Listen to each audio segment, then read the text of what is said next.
প্রত্যাশা থাকবে। আপনারা শুধু মিডিয়া হাউসেই নয়, আপনারা দেখেছেন ওডিসি এবং ছায়ানটেও আমরা দেশকে ভালোবাসি, দেশের কল্যাণে আমরা কাজ করি। এতে যতই বাধা হামলা আসুক, সাংবাদিকতা আমাদের মানিকগঞ্জ প্রেস ক্লাবের সিনিয়র সদস্য অ্যাডভোকেট আমিনুল হক আকবর ভাইকে। যে দেশে মত প্রকাশের স্বাধীনতায় হস্তক্ষেপ করা হয়, অর্থাৎ সংবাদ মাধ্যম আক্রান্ত হয়, ওদেশি সহ সাংস্কৃতিক মঞ্চে আক্রান্ত হয়েছে এবং আমরা মনে করি যে দৈনিক নয়া দিগন্ত আক্রান্ত হয়েছিল। নয়া দিগন্ত যে সন্ত্রাসী গোষ্ঠী আক্রমণ করেছিল তারা কিন্তু বাংলাদেশে আজ নেই।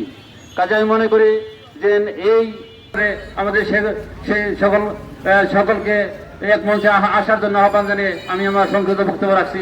বন্ধুরা, এখন আপনাদের সামনে বক্তব্য রাখবেন বাংলাদেশ সাংবাদিক সমিতি মানিকগঞ্জ জেলা শাখাকে কেন্দ্র করে 18 ডিসেম্বর বাংলাদেশের প্রথম সারির দুটি পত্রিকা দৈনিক প্রথম আলো এবং ডেইলি স্টার পত্রিকার উপরে হামলা হয়েছে।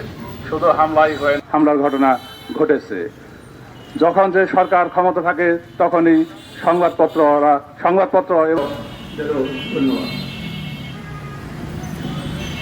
আপনাদের সামনে বক্তব্য রাখার জন্য হামলা দিয়ে হয়রানি করা বিভিন্ন দাবি।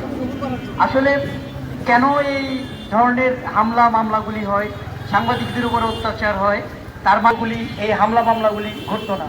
সম্প্রতি প্রথম আলো, ডেইলি স্টার সহ বিভিন্ন পত্রিকা অফিসে যেই হামলা অগ্নিসংযোগের ঘটনা ঘটেছে, এগুলি কোনোটারই বিচার হয়নি।